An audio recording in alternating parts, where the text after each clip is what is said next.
The Mariners offense has been well above average in the first week or so of the Randy Arozarena and Justin Turner era. We'll dive into the numbers and also talk about what a Victor Robles extension could look like coming up here on the Locked On Mariners podcast. Colby, hit it.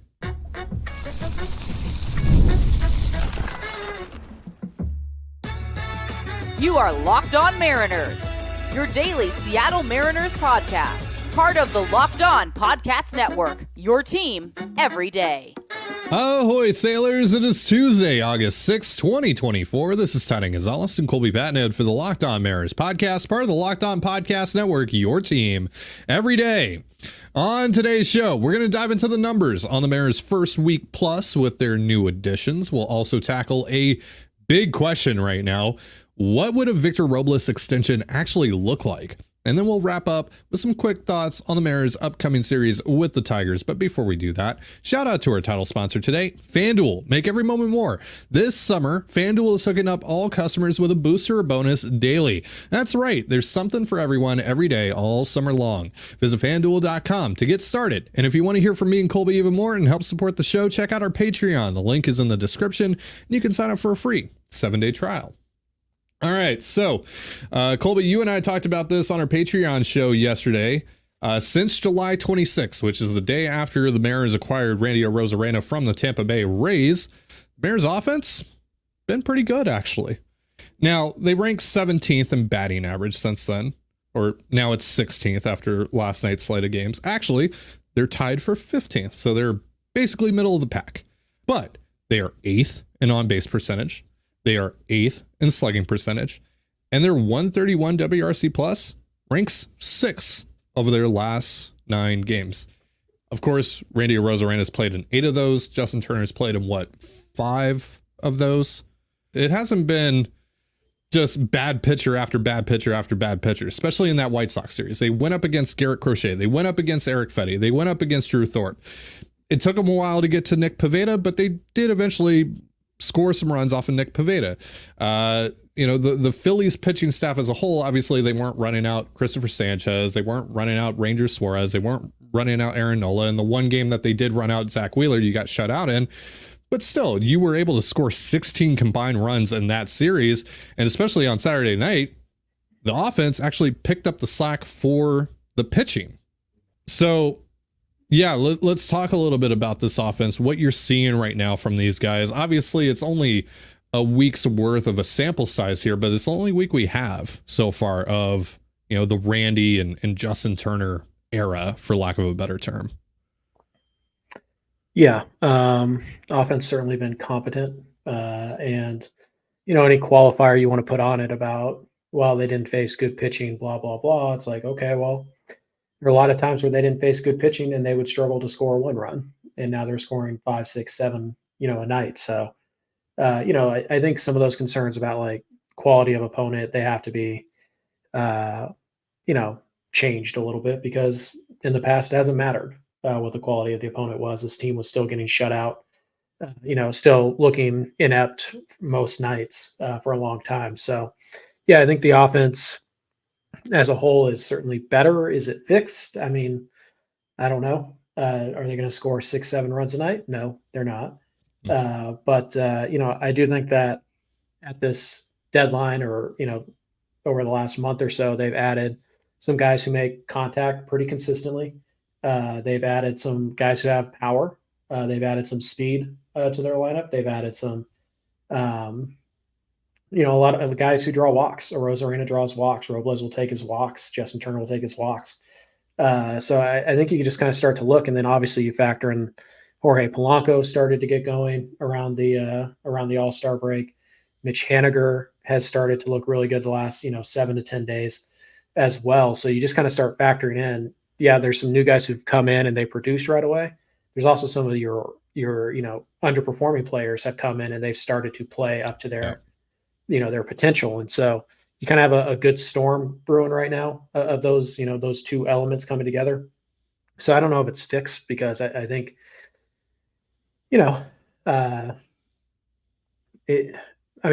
what is fixed for the Mariners? So, like, are they a top 10 offense? No, I don't think they are, but they don't have to be. So Do I have enough faith in this offense that they could be, fringe middle of the pack for the rest of the year and the pitching can carry them? Yeah, I do think they're there. And again, they're doing a lot of this without Julio. They're doing a lot of this without JP. And I mean, JP hasn't been very good all year, but still, whatever. They're doing this without a couple of guys that were supposed to be like, the top of their lineup. They were supposed to be like the locks at the top, and they haven't been there for the last 10 days. And the Mariners offense hasn't suffered at all. I think that they're certainly on the right path. I do think that they're certainly a better offense now than they were a month ago. I mean, they've added outside additions. They've made physical changes at the plate. Some of these guys have made their adjustments. I do think that the offense is better. Is it fixed? I don't know what fixed means, but I think in theory, the offense is not unwatchable. I don't want to say they're not a negative, because there will certainly be games where they are, to factor in here, but they've added more contact. They've added more consistency. They've added more quality plate appearances, both outside the org and from guys inside the org, actually, making some tweaks and changes in order to get closer to the back of their baseball card, which is something we said needed to happen all along, regardless of who you brought in. 100%. And so you look at the guys that are performing right now over this, essentially 9-game stretch, right? WRC plus leaders for the Mariners, 195 for Jorge Polanco, 171 for Cal Raleigh, 166 for Josh Rojas, 161 for Mitch Haniger, 158 for Randy Arozarena, 155 for Victor Robles, 145 for Dylan Moore, 119 for Justin Turner, 117 for Luke Raley. Like, essentially your whole offense is red hot right now. The only guys with a sub 100 WRC plus during this 9-game stretch, and again, very small sample size, but just bear with me here. All those guys are part-time players, right? Mitch Garver, Jason Vossler, Cade Marlowe, right? Leo Rivas. Those are the guys that are making up your bench. And a couple of those guys are more likely than not going to get sent down here in the coming days, coming weeks, when Dom Canzone returns from the IL, Julio Rodriguez returns from the IL, JP Crawford returns from the IL. So that kind of brings me to the other thing that I wanted to talk about here is, like, once you are at essentially full strength, whatever that really is, and look, things can happen between now and by the time JP gets back, which is kind of the last domino to fall here in terms of the guys making their way back from the IL. But assuming everyone stays healthy between now and then, how do you feel about that lineup, right? How do you feel about just those 13 guys in general, right? Do you think this offense is actually capable of being, at the very least, league average? Because it goes back to the conversations we had over the course of the offseason, right? You just needed to put together an average offense with this pitching staff, and you should be more than fine. So do you think they've essentially accomplished that now by adding Arozarena and Turner and what we're seeing out of Robles and now, Polanco and Mitch and Cal, they're really starting to contribute? Like, do you think we're getting there? Do you think we're there? I think we're pretty much there. It's one of those things where I think the lineup right now is pretty much roughly what you expected it to be when you enter the season. Like, you didn't quite get to where you wanted to be so that you can get into a position where adding these players puts you over the top. But, adding these players certainly brings you to where you thought you were going to be at the beginning of the year. Because, if Mitch Garver was hitting like Mitch Garver's always hit, Randy Arozarena wouldn't need to pick up, Garver's slack. He would just be a bonus. So, Turner's kind of picked up, some Polanco slack. Polanco's also picked up some of his own slack as well. So, I think, the offense is about where they thought it was going to be to start the season. And I guess the good news with that is that if you get anything from Garver, Polanco, Haniger, whoever, if you get anything close to what you thought you were going to get, then this offense might actually have the upside to be, top 15, top 12, maybe even top 10. So yeah, I do think the offense is pretty close to, in terms of quality to what they thought they were going to have entering the year. And that's a good thing. But because, the offense we thought they were going to have coming into the year was one that we kind of all thought was like, oh yeah, that's a 90, 95 win offense with this pitching staff.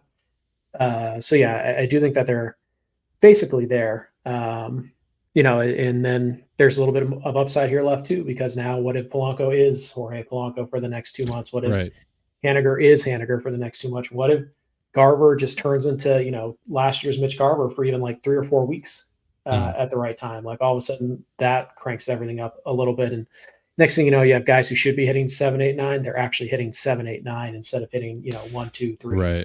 Right. Well, and once you get healthy, right, again, assuming that everyone else stays healthy until you're able to get back to quote unquote full strength, Victor Robles, Julio Rodriguez, Randy Arozarena, Cal Raleigh, Justin Turner, Jorge Polanco, that is a legit 1 through 6.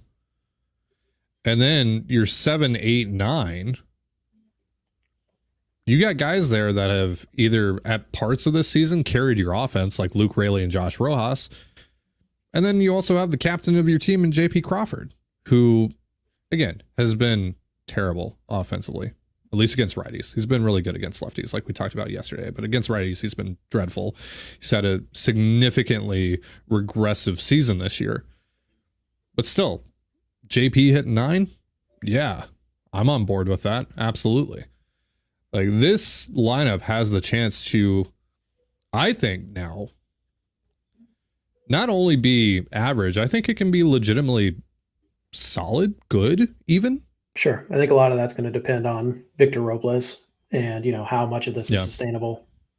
How long is Randy Arozarena going to perform like he has? Like, obviously, I think it's fair to say at some point, one of these guys who's performing right now is going to struggle. And then it comes down to who steps up and kind of replaces that production.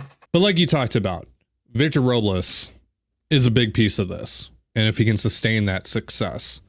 Now, if he does sustain that success, that leads even more to the conversation about potentially extending him and wanting him in Seattle beyond this season. We're going to talk about what that would actually look like in just a moment. But first, a reminder, this episode of the Locked On Mariners podcast is brought to you once again by FanDuel. I know I'm saying the obvious here, but I love sports. I love them so much, I never want them to stop. But as the playoffs wind down, unfortunately, we get fewer games, and the sports aren't sportsing like I want them to. But FanDuel lets me keep the sports going whenever I want. All I have to do is open the app and dream up bets anytime I'm in the mood. And this summer, FanDuel is hooking up all customers with a boost or a bonus daily. That's right, there's something for everyone every day, all summer long. So head on over to FanDuel.com/lockedon, that's LOCKDON, and start making the most out of your summer. FanDuel, official sports betting partner of Major League Baseball. And you're listening to the Locked On Mariners podcast. Tonight, you can catch all the action between the Mariners and the Tigers on the Mariners hometown broadcast with SiriusXM via the SXM app. All you have to do to find that is search the word Mariners. So I think it was last week, maybe Thursday when we did the mailbag, or maybe it was the mailbag before that. I can't remember, but we got asked about the possibility of extending Victor Robles. And Colby, I think you and I both pretty much came to an agreement that we're into the idea. Just really depends on cost, depends what it looks like, depends on if Robles can sustain what he's doing right now for at least to at least a certain degree. So what would that actually look like, though? It's tough to say because, like we talked about in the last mailbag episode, Robles is a couple months from free agency. And so, it's really easy for him to be like, well, we'll just wait and see. Like, I'm interested in coming back to Seattle, and I think their interest in retaining me is probably real, but that'll probably be the case in November too.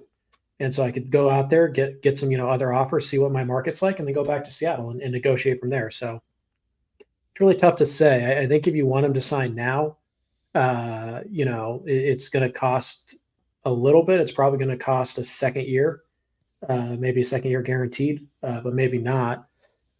So yeah, I think if you're Seattle, obviously you want to be a little bit careful here because what if Robles turns back into a pumpkin? I mean, do you want to pay, $10 million a year for a fourth outfielder?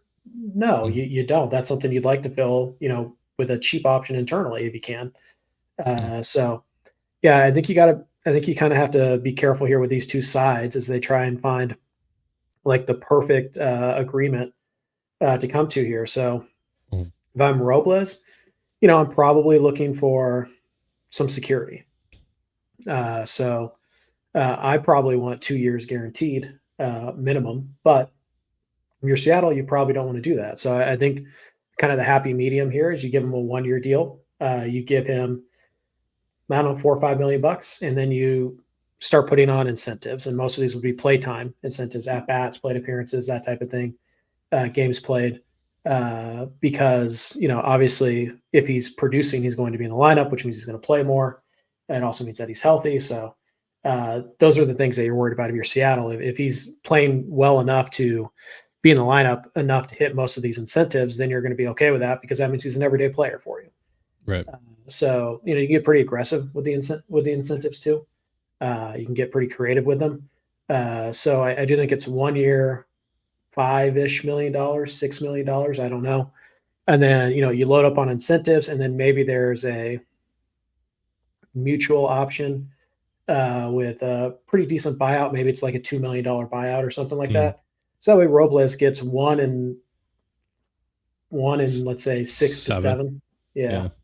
Guaranteed, but he has the opportunity for it to be a 1 in 10 and then go back out on the free agent market, or he can go like the second year is like a $8 million mutual option with more incentives. So I do think you have to get a little creative with it because you do have to protect yourself if you're the Mariners. And if you're Robles, you want to be able to cash in like, okay, so I cashed in on this 2-month stretch and now I'm going to go out next year. And if I perform again, then I want to be able to cash in because I'll be a free agent at 28. Like he's only 27 right now. So he can still get, kind of a 3, 4, 5-year deal maybe if he goes out and has a really good year for an entire season. He can go cash out again. So I think if you're Robles, you want some security now, but you want the opportunity to hit free agency again before you're 30. And I think the buyout or the option is the way to achieve that, where both sides can be happy. If he does this, like what he's doing right now, which is insane, like he's literally one of the best hitters in baseball. If he does this the rest of the way, they don't sign him to an extension, but he does this the rest of the way. He's a big part of a playoff run, maybe even a championship run, right? Let's just dream big here. Highest end for Victor Robles. What do you think is the most he's going to make on the market? Because there's still going to be the question of, is this just a mirage for teams, even if he has a great run from here on out? Yeah. It's okay center field defense. So there might be a team out there who thinks he can be their everyday center fielder. But yeah, obviously because of the lack of offensive track record and the huge, what he's done since joining the Mariners, like the huge, unsustainable effort that he's put up since joining the Mariners. Right. I do think that's going to dampen his market a little bit. So I think most teams are going to be looking at him as like, hey, yeah, you want a 1-year prove-it deal? Then we'll do that. And this is where Seattle might have the advantage, because if you're going to sign a prove-it deal, why wouldn't you sign it with the team that you like and a clubhouse that you like and a city that you like and that you have success and an there? Organization that essentially dragged you out of the depths. Right. They believed in you. Right. Like he had hit rock bottom, right? This is a former top prospect, World Series champion. He didn't even get picked up on waivers. He just got outright released by the team that developed him. Right? That is a dark place to be at in your career, especially in the middle of a season. And he ends up getting picked up by the Mariners. And obviously Robles has done a lot of the work. I don't want to go too overboard here and just, flood the Mariners with a ton of credit here. It's obviously a lot is on Robles, but they did make a tangible change to his swing. They did help him make that change. And that's also what makes me feel at least a little bit better about the success that he's having, is like, he didn't just randomly get hot, right? He made an actual adjustment and it's led to more success. Now, is he going to do this for the rest of the year? Probably not. But can he do 70% of it? Maybe. I think that's fairly feasible. And so at that point, yeah, I'm very interested. The only thing that I would say about that, though, and this goes into a much larger conversation about what do you do with Mitch Haniger, et cetera, et cetera, et cetera. But signing Victor Robles, whether you extend him or you sign him in the offseason, should not preclude you from looking at the Tyler O'Neills of the world, the Max Keplers of the world, any other outfielder that might be available. Because you can rotate guys to the DH, because next year, unless Mitch Garver has an insane next 2 months, Mitch Garver is nothing more than your backup catcher, if he's even here next year. Right? They might do the thing where, like we're probably going to talk about with Mitch Haniger, where they might, attach something valuable to them to trade them, right? To get that money off the books and just to get them off of the roster in general. Right. But like, you will have DH at bats to give. And Luke Raley can be my first baseman. And Dom Canzone, I don't even know if the guy is a major leaguer right now. Yeah. Mm-hmm. So Robles shouldn't preclude you from doing anything. No, and I think when you consider, the payroll limitations we should assume Seattle has until they prove they don't. I think once you start getting, Robles over $8, $9, $10 million, you kind of start to like, okay, what else is this costing me? To sign this guy and take this risk on a guy. So yeah, a lot of this will be answered over the next couple months. But I do think if he signs an extension here, it's going to be, before the season ends, then I think it's going to be fairly team friendly. So yeah, I don't think you're going to get to a point where Robles is going to cost too much for it to matter.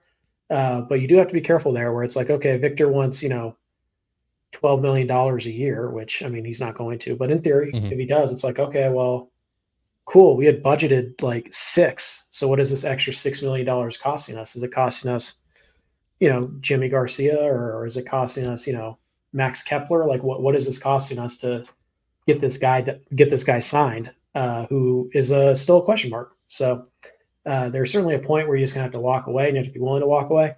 I don't think it's going to get there. And I think if Robles does sign an extension, in season, it's probably going to be a 1-and-1 type of deal. Yeah. And you look at some of the signs, it just seems like this is probably going to happen, whether it's now or in the off season. It does seem like Victor Robles is going to be here, at least as far as 2025 is concerned. Because like you listen to the way that he talks about the team and the city and how much he enjoys being a Mariner, and you see the way that he's, just in a way become kind of the soul of the team, especially with JP out. Like the guy, it's so funny to think about how fans reacted to the signing, 2 months ago, right? And now how fans feel about him today, and how he is quickly gone from 26-man roster filler to, again, kind of the heartbeat of the Seattle Mariners right now. It's pretty nuts, but he's been so much fun to watch. And then also, of course, his agent, Rafa Nieves, is also Luis Castillo's agent. The Mariners have a really good working relationship with him. Obviously, they hammered out that big extension with Castillo. And he even went on Twitter, a couple of days ago, posting about Robles, and went as far as to shout out Jerry and Justin for essentially believing in Victor Robles. Yep. So there's just a lot of signs here that make me think that he's going to be a Mariner, at least beyond this season. Who knows if it's going to be beyond 2025, but at least beyond this season. Yeah. All right. The Mariners and the Tigers are going to get after it tonight. And over the course of the next few days, we'll talk about that in just a moment. But first, a reminder, this episode of the Locked On Mariners podcast is brought to you by PrizePicks and Tax Network USA. PrizePicks is the easiest and most exciting way to play daily fantasy sports. Unlike other apps, on PrizePicks, it's just you against the numbers. All you do is pick more or less on 2 to 6 player stat projections and watch the winnings roll in. You can now win up to 100 times your money on PrizePicks with as little as 4 correct picks. You can turn $10 into $1,000. PrizePicks is available in more than 30 states across the country, including California, Texas, and Georgia. And a general rule of thumb here, if they breathe air and they're scheduled to pitch against the Mariners, it's probably a good idea to pick more on their strikeouts. Download the Prize Picks app today and use the promo code LOCKEDONMLB for a first deposit match up to $100. That's promo code LOCKEDONMLB on Prize Picks for a first deposit match up to $100. Pick more, pick less. It's that easy. Here on Locked On Mariners, we pride ourselves on getting you the latest news for your team, whether it's the offseason, the draft, spring training, or the playoffs. It's year-round. You know what else is year-round? Collection season. Just because tax season is over doesn't mean the IRS will stop coming after you for unfiled taxes. The IRS can garnish your wages, levy your bank accounts, and even seize your property. Don't let the IRS target you. Let the licensed professionals and tax experts at Tax Network USA go to bat for you. With over 14 years of experience and an A+ rating by the Better Business Bureau, Tax Network USA has saved their clients over $1 billion in tax debt. Whether you owe taxes, have complicated matters that require tax planning, or finally hit that parlay this season and need help correctly filing, call 1-800-549-1000. That's 1-800-549-1000 or visit tnusa.com/lockedon. See the link in this episode description. And you're listening to the Locked On Mariners podcast. Once again, you can catch all the action between the Mariners and the Tigers tonight on the Mariners hometown broadcast with SiriusXM via the SXM app. All you have to do to find that is search the word Mariners. So we have Luis Castillo pitching tonight. And Colby, you're going to be at the game tonight. What do you, first of all, this is going to be your first time seeing Randy Arozarena and Justin Turner live, so I assume that's pretty exciting for you. What are you hoping to see tonight? A win. Mm-hmm. Just, however you can get it. It's a good start. Yeah. They want to win this one 10-9. That's fine. They want to win this one 1-0. That's fine.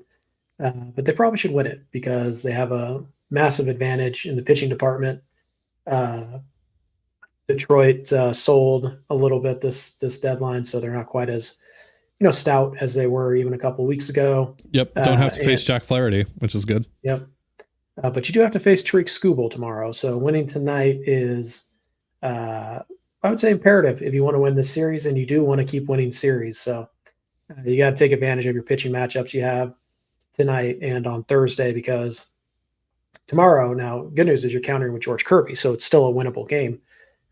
But obviously you're much more likely to, if you're going to lose a game in the series, you bet pretty heavily on them losing the Skubal start. So I think, winning tonight is pretty important because then, if you do manage to beat Skubal tomorrow, you're playing with a little bit of house money going into Thursday for the sweep. But if you can't, that's fine. Because you've won tonight and now you can still win the series on Thursday. With another pretty good pitching matchup, so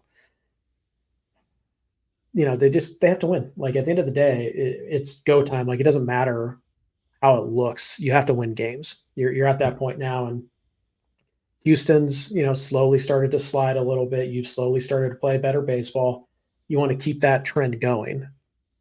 Obviously, the Houston trend, you can't really do anything about that. But what you can do is you can keep on winning and keep on either putting distance or keeping the distance between you and Houston the same.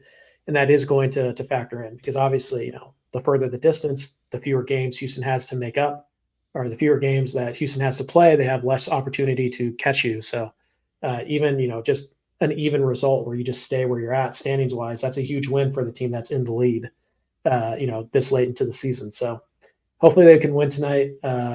Castillo, we'll see, they're still that point where you're like, Luis, every once in a while will have a game where he'll give up 3 runs early, and then you're just, you're behind the 8 ball, and you're kind of trying to survive and you get through 5 innings with him and all that. So hopefully tonight it's just really good Luis. He's really aggressive with the fastball, and he has one of his off-speed pitches working. And if he does, then he should be fine against this Tigers lineup. The fastball command is a 40 grade, and you can't really get the slider or the changeup over for quality strikes, then this could be short and it could be a grind, and you don't want that. You want you want Luis to give you some innings tonight, and again, at the end of the day, as long as you win, doesn't really matter. But yeah, I think you want to see Luis handle this Tigers lineup that is not particularly scary. There's no Riley Green. He's on the IL. Obviously Kerry Carpenter's on the IL. So this is a Tigers lineup that you should be able to handle pretty well. Countering Luis Castillo tonight is Kiter Montero. He is 1-5 on the year, 6.18 ERA, and 43 and 2/3 innings pitched, 34 strikeouts, with a 1.37 WHIP. So this is also a really good opportunity for the offense to stay hot, especially again, Skubal tomorrow. Who knows? But that does kind of lead me into something else that I wanted to talk about earlier on the show is like, I do feel better about this offense's chances now with Randy and Turner in tow to be able to scrap together a run or two against a pitcher like Skubal. Now, they didn't do that against Wheeler. Turner, of course, didn't play in that game, but still, they didn't do that against Wheeler. But I still feel better naturally because they've added more talent, of course, about their ability to actually do something against quality, even elite level pitching than I did, 10 or so days ago. Right. The floor is certainly higher with the current offense.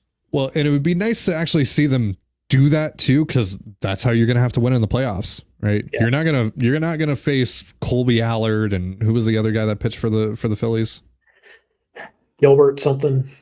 Somebody Gilbert or Tyler or somebody Phillips. Yeah. Tyler Phillips. Yeah, him. Right. You're not going to face those guys in the playoffs. No, I mean, you just kind of look at where the standings are right now. I think, the season of today, you would be facing Minnesota. So like, hey, here's, Joe Ryan, Pablo Lopez, Bailey Ober, like, here you go. And you're going to have to, win some close games that way. Yeah. So. You're going to have to face the Corbin Burns of the world, right? Like, So you need to show that you can hold your own in these situations. Now you're countering with George Kirby, so you might not need a lot of offensive production tomorrow night. Yep. And obviously Kirby, not a great start recently in Boston, but overall has been excellent lately. Good chance that you, especially with this Tigers lineup and how beat up it is, good chance that game is going to be pretty close and that Tigers are probably not going to score a ton of runs in that one. So if you're able to just scrape together a run, maybe two off of Skubal, and we'll talk about this more tomorrow on tomorrow's show, but if you're able to do that and you can get into this bullpen, this Tigers bullpen has not been very good this year. I believe they're like 28th in F4 or 27th in F4 this year. They've been one of the least valuable bullpens in all of baseball. They have some talent. Like I really like Bo Brisky, but overall, they're not particularly good. That is going to do it for our show. But before we get out of here, a reminder that Locked On has launched the first ever national sports 24/7 streaming channel on YouTube. And now it's also available on Amazon Fire TV and the free Fire TV channels app. Locked On Sports Today is here for you 24/7, covering the top sports stories of the day with the local experts of Locked On, plus our national shows covering every league. Find Locked On Sports Today now available on the free Fire TV channels app. Thank you so much for joining us here on the Locked On Mariners podcast. For Colby Patnode, I'm Ty Dane Gonzalez. Be sure to give us a follow on Twitter at LO_Mariners. You can follow me at Ty Dane Gonzalez and Colby at CPAT11. That's CPAT11. You can also find all that stuff in the description of this episode. Now head on over to Locked On Seahawks to get all the latest out of training camp from Corbin Smith and the gang. And tell them Ty and Colby sent you. Have yourself a beautiful baseball day, and we'll see you next time. Peace.